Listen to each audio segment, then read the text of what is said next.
filière porcine en France. Les éleveurs en colère étaient nombreux à manifester dimanche dans les rues de Paris. Vous avez sans doute vu les images sur France 3. Bonsoir Jérôme Bazin. Bonsoir. Vous êtes journaliste au service économique de la rédaction nationale. Vous avez enquêté, nous allons voir votre reportage dans quelques instants.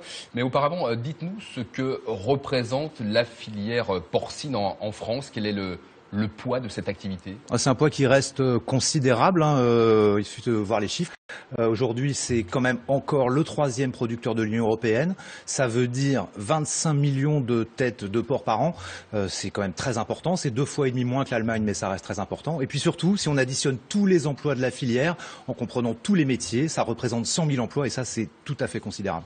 Et la France qui est, vous le disiez, de plus en plus concurrencée par ses voisins, notamment par l'Allemagne. Les Allemands sont en effet capables de vendre 20% moins cher que les Français en raison de coûts de production moins élevés. C'est ce que vous montrez dans le reportage que vous avez réalisé avec Marie-Pierre de Gors. Vous êtes allé en Bretagne, en Allemagne, au Danemark. Et en Bretagne, c'est le début de votre reportage où l'on dénonce le dumping social germanique.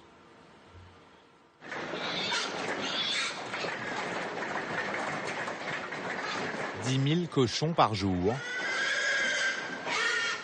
le plus grand abattoir de France. Cette coopérative est le fer de lance de la production porcine en Bretagne.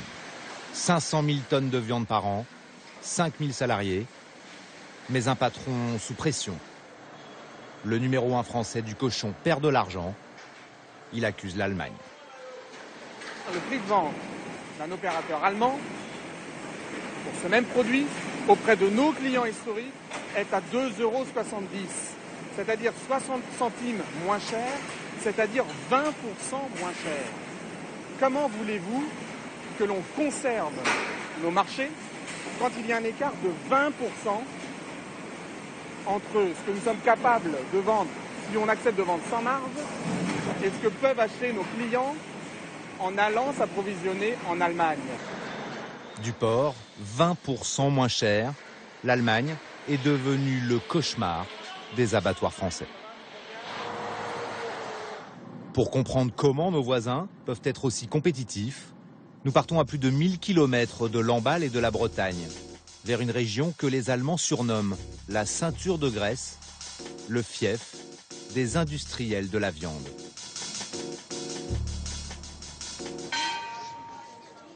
Reda Wiedenbrück, 40 000 habitants, son centre-ville typique, son marché et surtout le plus gros abattoir d'Allemagne. Le siège du groupe Tönnies Fleisch, devenu en quelques années le leader européen de l'industrie porcine. La clé de son succès, c'est sa main-d'œuvre. Elle vient à 80% des pays de l'Est. Ouvre ta fenêtre. Lis ça pour t'informer sur tes droits. Avec les Roumains, c'est très difficile. Ils ont très peur. Lui-même venu de Roumanie, Paul a travaillé plusieurs mois chez Tönnies.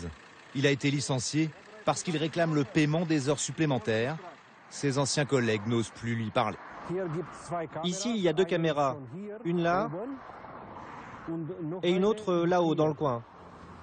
Si les gens discutent ici avec nous, ils seront renvoyés dès demain matin.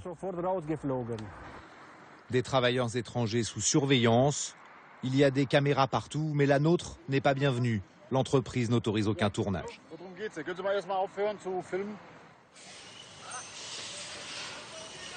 Les seules images récentes de l'abattoir ont été filmées par des salariés avec leur téléphone. À l'intérieur, on parle roumain, polonais ou bulgare. 4000 ouvriers, payés 4 ou 5 € de l'heure. C'est 3 fois moins qu'un Français. Un coût imbattable. En Allemagne, il n'y a pas de salaire minimum dans les abattoirs. Licencié il y a quelques mois, Paul connaît tout de cette filière très organisée, du recrutement au logement.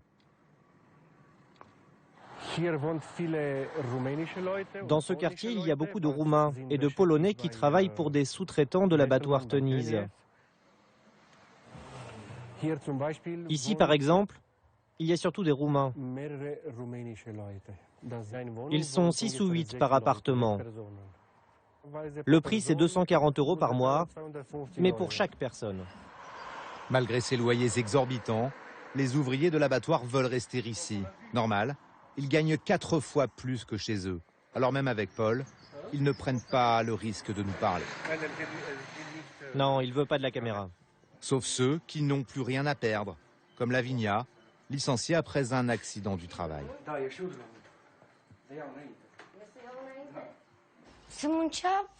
Le travail, c'est vraiment dur. 12 heures par jour, 6 jours sur 7. Et il n'y a que 30 minutes de pause toutes les 3h30. Et là, on est censé manger, se doucher, aller aux toilettes. C'est impossible. Le mari de Lavinia interrompt l'entretien. Lui travaille toujours à l'abattoir. Il préfère que nous partions.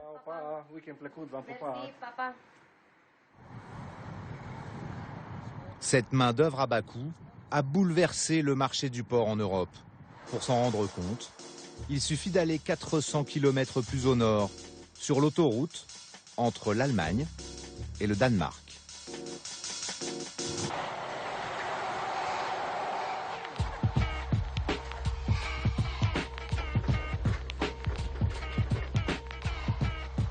Une noria de camions. Chaque année, 10 millions de cochons danois alimentent la croissance des abattoirs allemands, comme ceux de cet élevage à quelques pas de la frontière.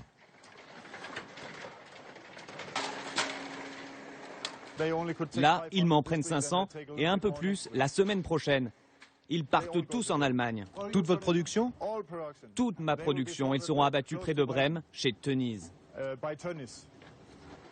Klaus Jürgensen ne produit que des porcelets qui seront ensuite engraissés et abattus en Allemagne. Simple question d'argent, vendre là-bas rapporte plus. Le faible coût de la main-d'œuvre venue de l'Est permet de payer plus cher la matière première.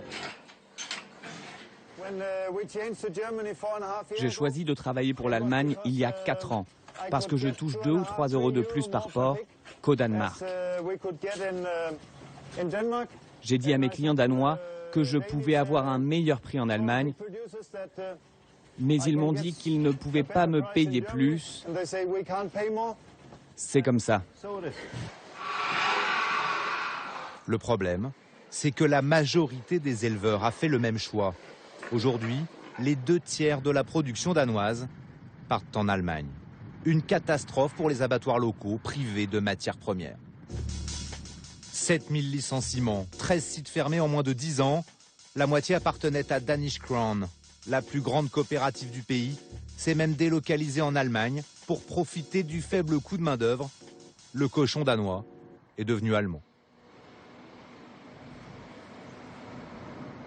Dans ce petit port de la côte ouest du Danemark, l'abattoir employait 514 personnes depuis plus de 30 ans. On arrivait ici, on se lavait les mains.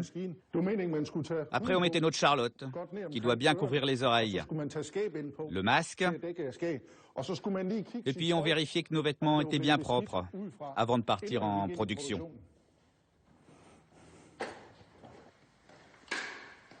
Aujourd'hui, Tom et quelques autres finissent de démonter les machines. Ensuite, il faudra partir. Il y a encore un an, 6000 cochons passaient chaque jour sur cette chaîne. Là, ils étaient lavés et brossés plusieurs fois.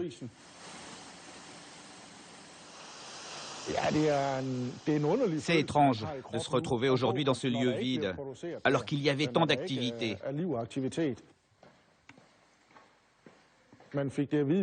On a appris la nouvelle le 11 mai 2012. La direction est venue et nous a dit, voilà, dans 3 mois on ferme.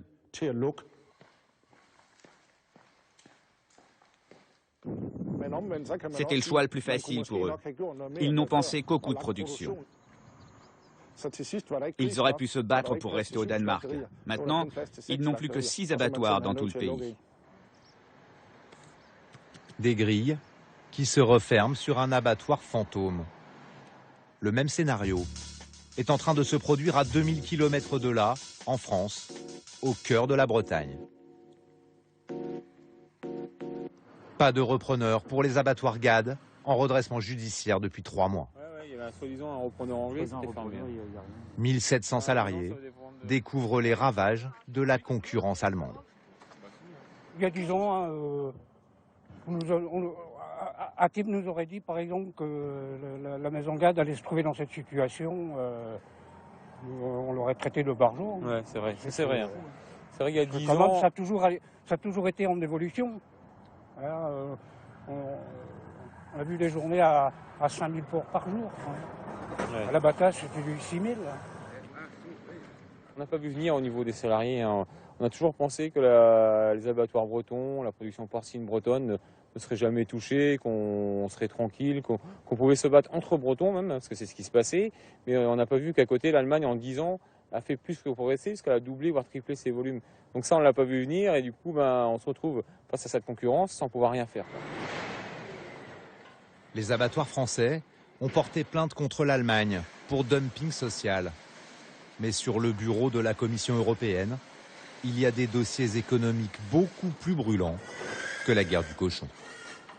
Enquête signée Marie-Pierre Degors et Jérôme Bazin. Jérôme, quel est l'avenir? Quelles sont les échéances pour ces 2 abattoirs bretons en difficulté, en grande difficulté? Pour les abattoirs GAD, l'échéance, elle se rapproche très très vite, puisque le tribunal avait prononcé une prolongation d'activité jusqu'au 21 août. Et il n'y a pas de repreneur. Ça veut dire que le 21 août, soit il ferme, soit au mieux, il y aura un plan social qui risque d'être assez violent. D'ailleurs, la plupart des salariés, en fait, s'attendent même à ce qu'au moins un des 2 sites soit fermé avant cette échéance, c'est-à-dire dès le milieu de l'été. Alors, en regardant votre reportage, on se demande si le scénario danois peut se produire, se reproduire en France dans les mois ou les années qui viennent. Alors pour l'instant non, c'est pas un scénario tout à fait probable pour une raison principalement économique, c'est que pour l'instant la Bretagne qui produit plus de la moitié des cochons en France, c'est quand même très loin de l'Allemagne tout simplement, donc ça reviendrait quand même relativement cher de faire venir des cochons bretons dans les abattoirs en Allemagne. Non, en revanche, ce qui est plus probable, c'est un scénario de rétrécissement de la filière qui finirait par vivoter en France en ayant perdu ses marchés à l'export. Et ça voudrait dire un énorme coût social. Alors pour être quand même un petit peu optimiste, quelles sont les solutions qu'on peut envisager pour tenter de sortir de la crise la filière porcine française? Politique, stratégique, juridique? Politique et juridique, oui, il y a cette plainte dont je parle dans le reportage des abatteurs français qui ont déposé plainte pour dumping social devant la Commission européenne. Le problème, c'est qu'il faudrait une vraie volonté politique de la France derrière de soutenir ce dossier. C'est pas vraiment le cas parce que tout simplement, étant donné les frictions qu'il y a en ce moment entre la France et l'Allemagne, c'est pas du tout un dossier prioritaire, le cochon. Alors les industriels français essayent de se battre sur le terrain commercial en faisant des produits plus élaborés, des plats préparés avec plus de valeur ajoutée. Le problème, c'est un peu un cercle vicieux puisque si vous faites des plats plus élaborés, ça veut dire plus de main-d'œuvre. Donc l'Allemagne sera toujours plus compétitive. Donc pour l'instant, c'est un peu l'impasse. C'est pour ça que la filière s'inquiète beaucoup. Merci Jérôme de toutes ces précisions. Comme chaque soir, vous le savez, dans le Grand Soir 3, nous vous proposons de voir ou revoir certains des meilleurs moments de l'info diffusés.